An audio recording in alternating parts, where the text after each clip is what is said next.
여러분, 세상에 이런 희한한 일이 다 있습니다. 같은 회사, 같은 공장, 같은 반도체인데 태평양을 사이에 두고 값이 완전히 따로 놀았습니다. 미국에서는 SK하이닉스 주식의 축포가 터지며 공모가보다 13%나 뛰어올랐는데 바로 그 시간 한국 증시에서는 같은 회사가 15% 가까이 곤두박질 쳤습니다. 공장이 멈춘 것도 아니고 고객이 등을 돌린 것도 아니고 만드는 물건이 나빠진 것도 아닙니다. 그런데 왜 우리 주식만 두들겨 맞았을까요? 오늘 이 기묘한 사건의 진짜 속내를 하나하나 뜯어보겠습니다. 결론부터 말씀드리면 이건 우리 기업이 약해져서가 아닙니다. 오히려 너무 강해져서 그 힘을 값싸게 주어 담으려는 바깥의 손들이 벌인 일에 가깝습니다. 이렇게 잘 나가는데 왜 우리 주식만 폭락했을까요? 여러 전문가와 시장의 분석을 종합해 보면 주가를 끌어내린 범인은 크게 넷입니다. 그리고 놀랍게도 그 넷 중 어디를 뒤져도 SK하이닉스가 반도체를 못 판다는 항목은 단 하나도 없습니다. 전부 회사의 실력과는 상관없는 돈의 흐름과 제도의 문제일 뿐입니다. 하나씩 보겠습니다. 첫 번째는 외국계 자본의 차익 거래입니다. 스위스계 대형 투자은행 UBS는 상장 직전 큰손 고객들에게 미국 예탁증서를 사고 한국 본주는 공매도하는 것이 당연한 선택이라는 취지의 전략을 돌렸습니다. 쉽게 말해 한국 걸 팔고 미국 걸 사라는 겁니다. 원래 같은 회사 주식이면 값이 벌어져도 금방 같아져야 정상입니다. 서울이 싸고 부산이 비싸면 서울에서 사다 부산에 파는 사람이 생겨값이 맞춰지니까요. 그런데 SK하이닉스는 그 길이 한쪽만 뚫려 있습니다. 한국 주식을 미국 교환권으로 바꾸는 데는 25%라는 한도가 걸려 있고 한국 예탁결제원의 전환 인프라도 아직 실시간으로 맞춰주지 못합니다.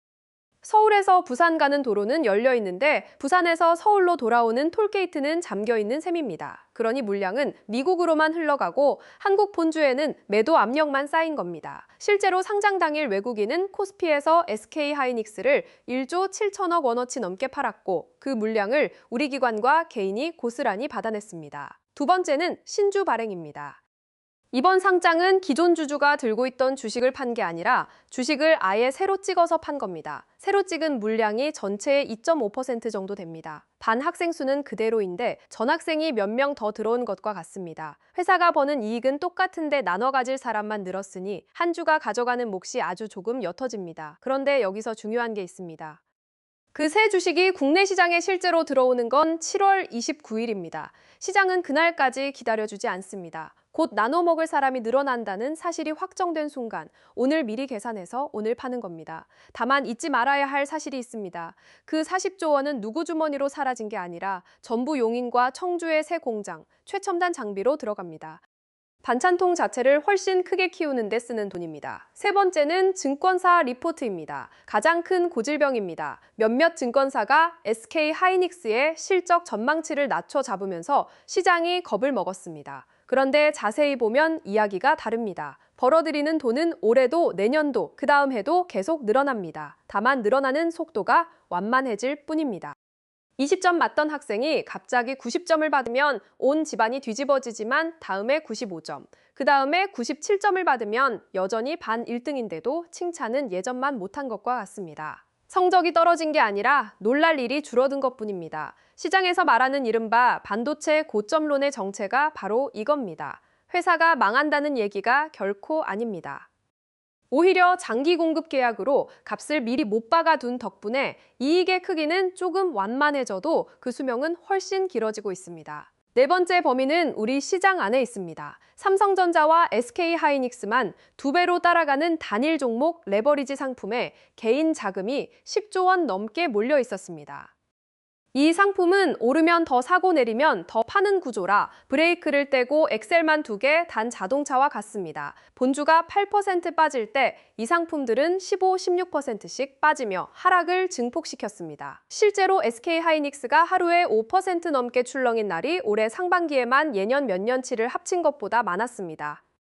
회사가 흔들린 게 아니라 이 파생 상품이 주가를 흔들고 그 흔들림이 다시 상품을 깎아내리는 악순환이 벌어진 겁니다. 자, 네 범인을 다시 늘어놓아 봅니다. 외국계 차익거래, 신주 희석, 전망치 조정, 그리고 레버리지 청산. 이 어디에도 우리 기업이 물건을 못 판다는 항목은 없습니다. 공장은 그대로 돌아가는데 주식이라는 종잇 조각의 값만 잠깐 흔들린 겁니다. 그런데 시장 한쪽에서는 이 하락을 두고 다른 목소리도 나옵니다. 세계 최고 기업의 주식이 이렇게 싸질 때 과연 누가 이걸 줍고 있느냐는 겁니다. 많은 국내 투자자들이 오래전부터 품어온 의심이 있습니다. 외국계 대형 자본이 부정적인 전망을 앞세워 개인 투자자들을 겁줘 물량을 토해내게 만든 뒤 정작값이 오를 때 이득을 챙기더라는 겁니다.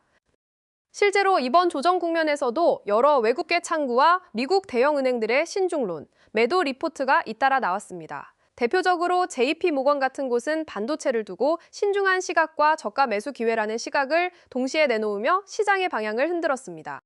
흥미로운 건 똑같은 하락 그래프를 놓고도 추세가 꺾였다고 겁주는 해석과 지금이 주을 때라는 해석이 같은 곳에서 번갈아 나온다는 점입니다. 저는 어느 한쪽이 음모를 꾸몄다고 단정하지는 않겠습니다. 다만 여러분이 기억할 것은 하나입니다. 하락 그 자체는 아무것도 증명하지 않습니다. 떨어졌다는 사실만으로 그 회사가 나빠진 건 결코 아닙니다. 진짜를 증명하는 건 오직 다음에 나올 숫자뿐입니다. 그리고 그 숫자는 지금부터 보시겠지만 우리 편입니다. 시장을 짓누르는 가장 큰 공포는 메모리 좋은 시절 다 끝난 거 아니냐는 겁니다. 그런데 숫자를 보면 정반대입니다. SK하이닉스의 분기 영업이익 전망은 2분기, 3분기, 4분기로 갈수록 오히려 계단처럼 올라갑니다.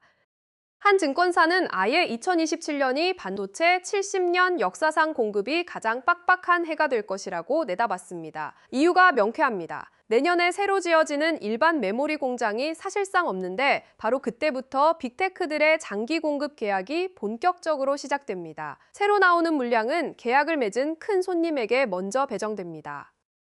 식당으로 치면 자리는 그대로인데 예약 손님이 먼저 다 채워버리는 겁니다. 예약 못한 사람은 웃돈을 주고 들어가거나 아예 못 들어갑니다. 그게 다가오는 메모리 시장의 풍경입니다. 사이클이 끝난 게 아니라 진짜 큰 파도는 이제 밀려오기 시작한 겁니다.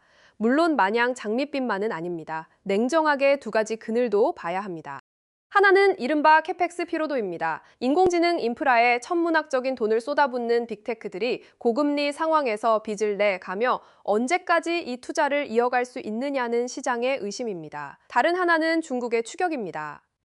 중국의 메모리 업체 CXMT가 정부의 전폭적인 지원을 등에 업고 저가 물량을 밀어내고 있고 애플 같은 곳이 이걸 써보려 눈독을 들이고 있습니다. 하지만 여기에 우리의 진짜 힘이 있습니다. 중국이 채우는 건 가장 밑바닥의 낮은 등급 메모리일 뿐이고 인공지능의 심장인 고성능 HBM은 아직 우리 두 회사가 넘볼 수 없는 성벽, 이른바 해자를 두르고 있습니다. 미국이 삼성과 SK하이닉스를 자꾸 불러세우는 이유도 결국 우리 기술이 그만큼 절실하기 때문입니다. 위협이 커질수록 다음 단계 기술로 압도적 격차를 증명해야 할 이유도 분명해지는 겁니다.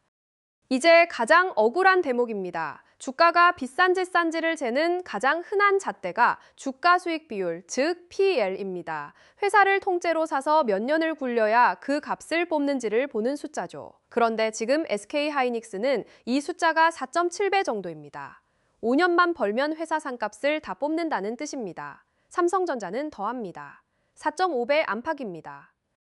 이게 얼마나 헐값인지 비교해 볼까요? 코스피 전체 평균이 6.4배 수준이고 경쟁사인 미국 마이크론은 무려 6.8배에서 시장 대접으로는 10배 가까이 받습니다. 세계 1위 HBM 기업이 그리고 세계 최대 종합 반도체 기업이 자기 나라 시장 평균보다도 심지어 실력이 뒤지는 경쟁사보다도 싸게 팔리고 있는 겁니다.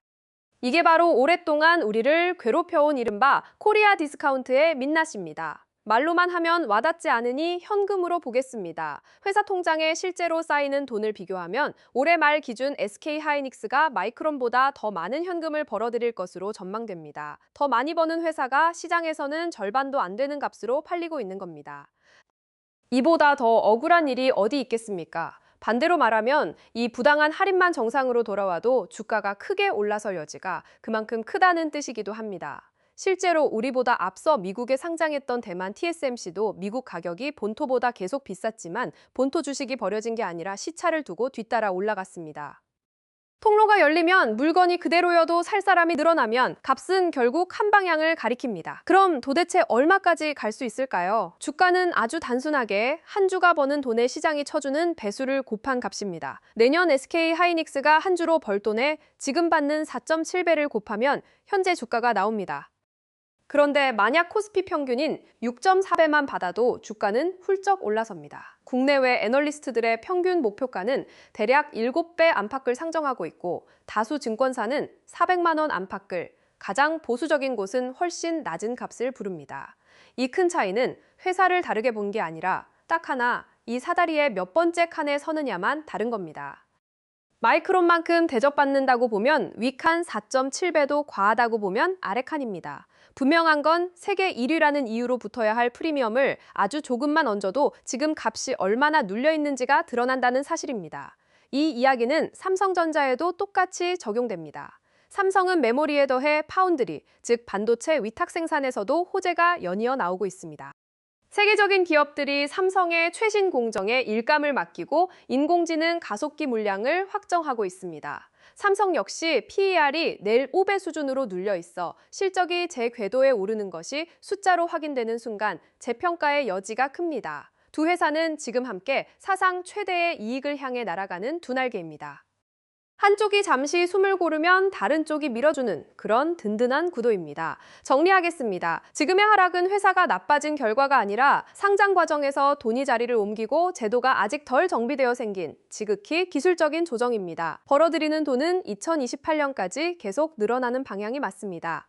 다만 그 과정이 곧게 쭉 뻗기보다는 오르내림을 반복하며 다소 험할 수 있습니다. 그래서 마음의 준비는 하시되 공포에 휩쓸려 세계 최고의 기업을 헐값에 던지는 실수는 하지 않으셔야 합니다. 물론 이건 예언이 아니라 조건부 계산입니다. 빅테크의 투자가 계속 늘어나는지, 미국과 한국의 가격 차이가 좁혀지는지, 외국인 수급이 돌아서는지 이 세 가지 관문을 지켜보며 판단하시면 됩니다. 투자에는 늘 위험이 따르고 어떤 결정도 스스로의 몫이라는 점은 잊지 말아야 합니다. 한번 크게 보십시오. 전 세계 인공지능 시대의 심장을 우리 두 기업이 쥐고 있습니다. 세계 최강의 기업들이 물량을 달라고 우리 앞에 줄을 서고 미국 증시가 40조 원을 하루 만에 안겨주고 수출은 역대 최대를 갈아치우고 있습니다. 이런 나라의 대표 주식이 자기 나라 평균보다도 싸게 팔린다는 건 위기가 아니라 역설적으로 기회의 신호일 수 있습니다. 잠깐의 빨간 숫자에 겁먹기보다 우리가 지금 세계 반도체 지도의 한복판에 서 있다는 사실을 기억하셨으면 합니다. 흔들리는 건 종이 조각의 값이고 흔들리지 않는 건 밤에도 불이 꺼지지 않는 우리 공장의 실력입니다. 그 실력은 결국 시간이 지나면 제값을 찾아갈 것입니다. 오늘 영상이 유익하셨다면 구독, 좋아요 한 번씩 부탁드립니다. 감사합니다.